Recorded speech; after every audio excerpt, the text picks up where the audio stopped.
Hello there. My name is Chris Ekpekurede. I'm an engineer, I'm a writer, publisher of 10 books, and an elder of the Church of Christ. Once again, I'd like to welcome you to my YouTube channel. Now, on the 25th of February, 18 political parties participated in Nigeria's latest presidential election.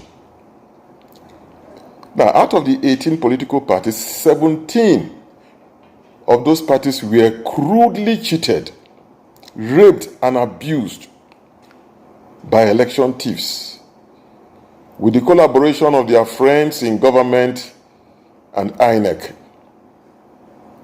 Sadly, very sadly, only one political party is diligently pursuing a course of action to challenge and rectify this daylight robbery and disrespect of Nigerians. Just one political party. Even nature itself protested what happened 25th of February. It rained very heavily over this charade that we called an election. Why would these people allow millions of Nigerians to queue up under the sun and then under heavy rains? For some, for up to 20 hours, just to cast their votes. Just to cast their votes when they knew they had made up their mind whom they had selected to be president. Why won't they save us the pain and save the waste of money? Why? What disrespect can match that, I ask? Isn't somebody trying to tell us that we are fools and idiots? And we are expected to sit quietly and accept what has happened for the sake of the peace and stability of our nation. And in their imagination, just wait for another day. No way. It won't happen. It will not happen. You know what? None of us must get cozy with the fraud that happened February 25th. That is what the thieves are hoping will happen, that after some time we will forget what they did, accept the anomaly, let life just go on as usual. No way. No way. Now, listen to Peter Obi. Listen to what he says the acronym BVAS should actually mean in a modern Nigeria. He said BVAS should be best values acceptable to society. And I agree with him. You see, the peace of the graveyard is the peace of the dead.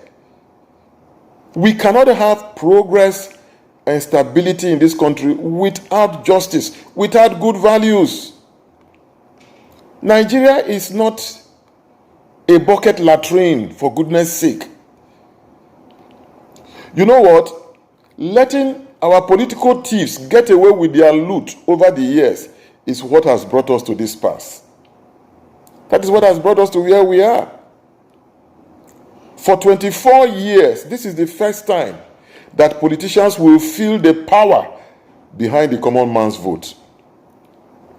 I mean, I have seen some governorship candidates jump from their high horses and mingle with ordinary people in the market just to curry their votes. This is happening for the first time.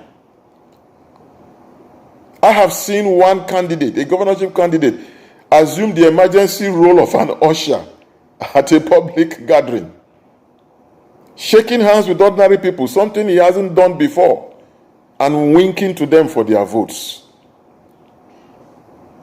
We have seen some candidates outrightly abandon their own presidential candidates and hide behind Peter Obi's portrait, trying to curry the votes of obedience.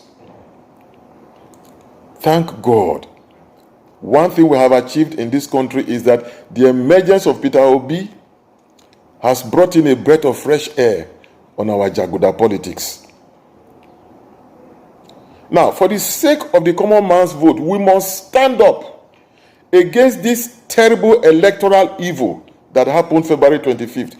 We will stand up and challenge it however long it takes. And I believe that going forward, February 25th should be declared a public holiday in this country for us to show remorse and penance as a nation. Now, the fact that 16 other contestants have adopted a docile, non-participatory approach to responding to this grand thievery speaks volumes. Now we can see that most of these political parties are in need for the crumbs that will fall on their plates. They are not there to better the lot of the Nigerian polity. I tell you, these political parties are a joke. It is heartwarming that the obedient movement is at the forefront of the struggle to rescue truth in this country. The doggedness of the Labour Party with the obedient movement to challenge the evil that has been done to this country shows the purity of the value of the Labour Party and the obedient movement. It shows the sincerity of their purpose. It shows their altruistic posturing for a better Nigeria.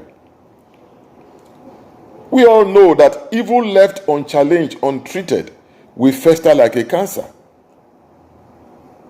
Listen, if you don't love this country, there's nothing much we can do about that. If you don't love the country, that's fine. But realize that some of us love this country. If you don't love Nigeria and are actually celebrating the evil that came out of February 25th, that is up to you. Let me say this to obedience. The people who are celebrating what happened February 25th are actually a helpless people. They are helpless.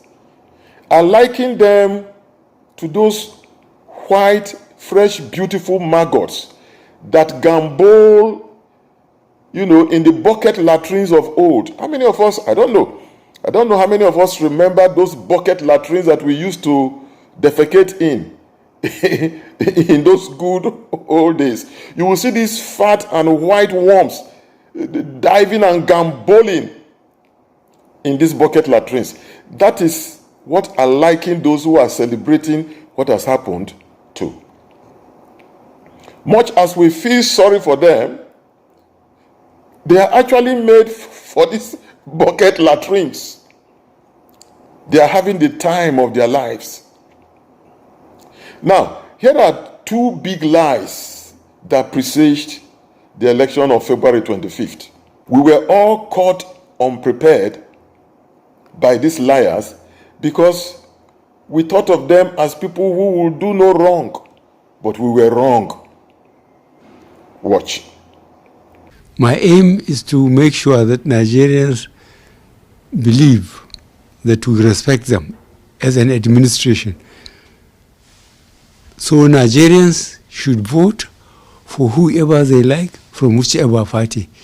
Nobody will be allowed to mobilize resources and thugs to intimidate people in any constituency. That's what I want to go down into Nigerian history for. Did you hear him? Did you hear Buhari? He speaks about respecting Nigerians. No, he doesn't respect Nigerians. He doesn't care. Now, he spoke about going to wage war against anybody who will mobilize thugs to disrupt the elections of February 25. Well, we can all see that he was lying through his open teeth. He did nothing like that. As for where he belongs in Nigeria's history, your guess is as good as mine where Buhari belongs. Not too long ago, a couple of days ago, he was in Doha in Qatar to attend a United Nations conference of the least developed countries of the world. I am sure he was happy to be a part of such a gathering of miserable nations. At that gathering, you know what Buhari said? He described the elections of February 25 as credible, transparent, and fair.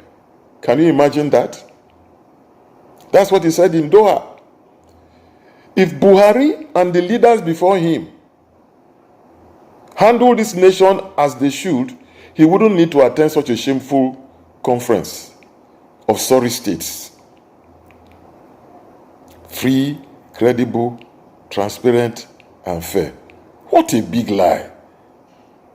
Well, for Buhari, the Mr. Integrity, whom I regret voting for back in 2015, I dare say that there is no reputation left for him to protect.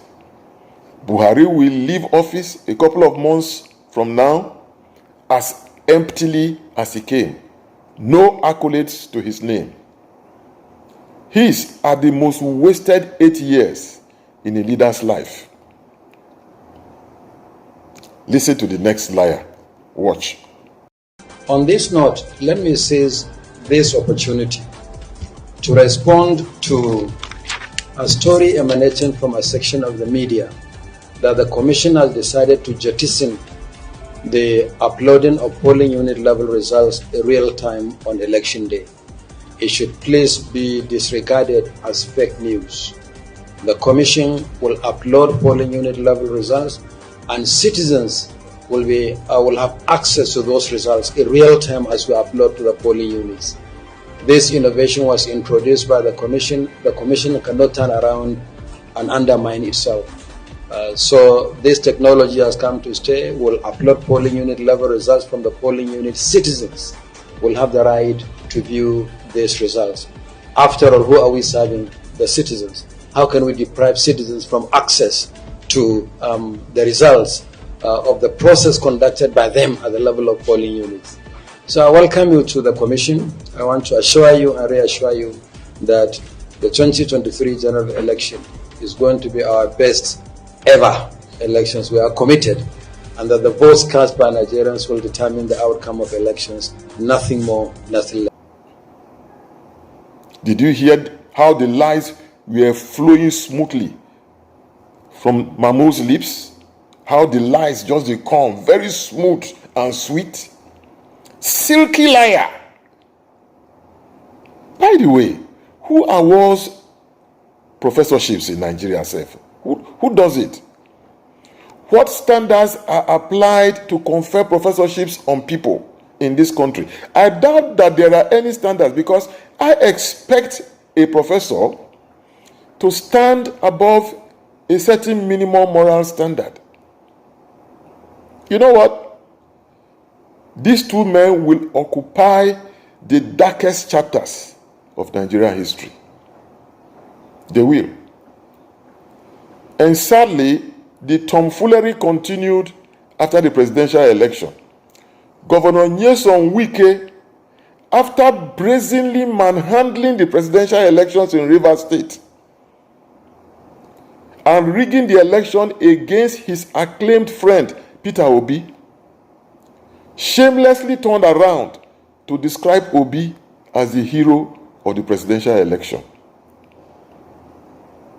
The whole thing is laughable. I think there is something wrong with this man upstairs. Look, his family members should take him out and check him out for the sanity of his mind. That man not well. Listen to me, dear obedience. Listen to me. The biggest blow we can deal to this man, the biggest blow we can deal to this man is to go out en masse next Saturday and vote for Labour Party candidates in the gubernatorial and House of Assembly election. We will do this while Peter Obi battles for the recovery of his mandate in court. As I always say, this dead election must be buried in its right grave in court.